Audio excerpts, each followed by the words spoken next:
নমস্কার, কেমন আছেন আপনারা? আশা করি আপনারা সবাই খুব ভালো আছেন। আমিও কিন্তু বেশ ভালোই আছি।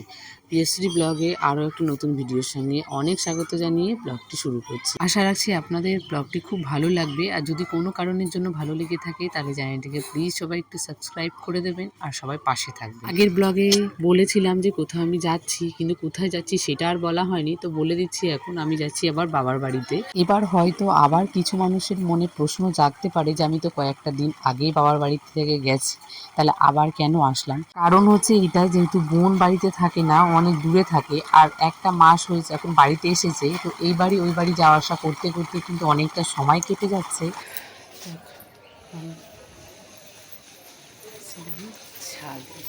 এক সাইড দিন নামো।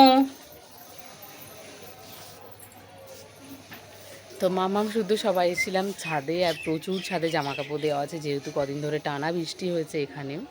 তো ছাদে প্রচুর জামা কাপড় দেওয়া আছে। স্নান করে এসে আমি, মাম্মাম, বোন তিনজন মিলে একটু ছাদে এসেছিলাম।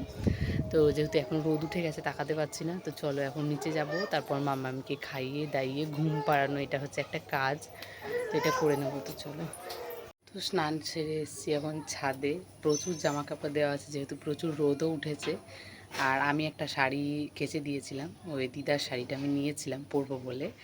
তো দু একদিন পরেই পরবো, তো ওটা একটু নরম হয়ে গেছিলো, তাই ভালো করে সার্ফ দিয়ে কেচে তার মধ্যে একটু আঠা দিয়েছি, যেন একটু কড়া কড়া হয়, যেন একটু পরতে ভালো লাগে। যেহেতু নরম শাড়ি না, কোথাও যাওয়ার সময় একটু ভালো লাগে না পরতে, তাই একটু সার্ফে দিয়েছি, তারপর একটু কড়া করার জন্য কিছু আঠা দিয়েছি।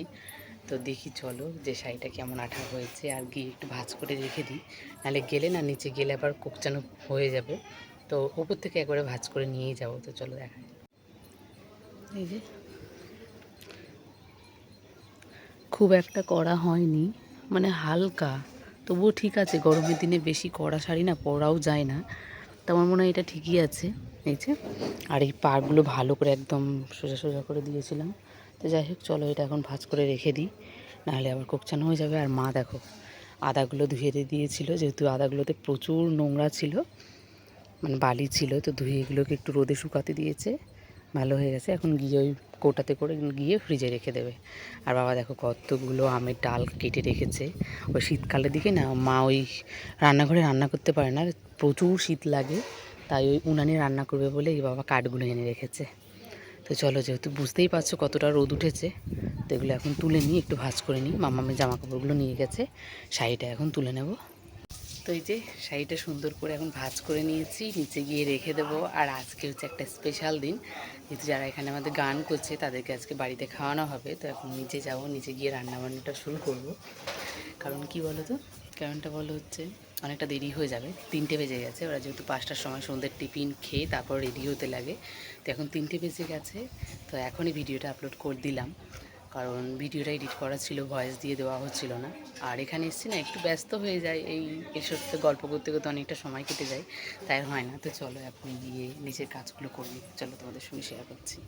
এটা হচ্ছে আবার তার পরের দিনের ব্লগ। সেদিন আর কোনো ব্লগ শ্যুট করিনি, মানে ভিডিও শ্যুট করে রাখিনি।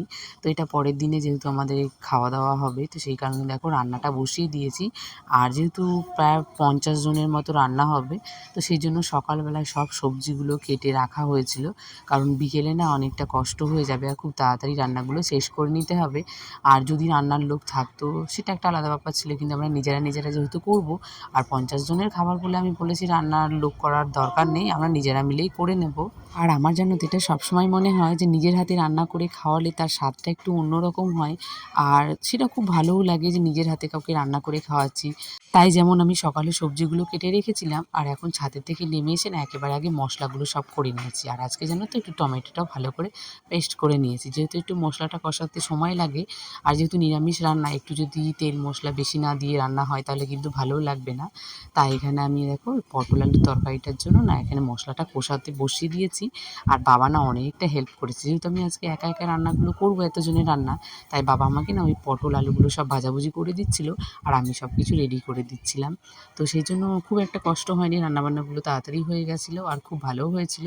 আর যদি আমার হাজব্যান্ড আসতো তাহলে তো আমাকে এত চাপ নিতেই হতো না, ওই সব রান্নাবান্নাগুলো প্রতি বছরই করে থাকে। তো এবার আমরা প্রথম, মানে আমি এতজন লোকে রান্না করে সবাইকে দিলাম, আমি না মানে সবাই মিলে আমাকে অনেক হেল্প করেছে সবাই মিলে, তাই হয়তো এতজনের রান্নাটা এত তাড়াতাড়ি কমপ্লিট করে নিতে পেরেছি, নাহলে হয়তো অনেকটা সময় লেগে যেত আর অনেকটা কষ্টও হয়ে যেত।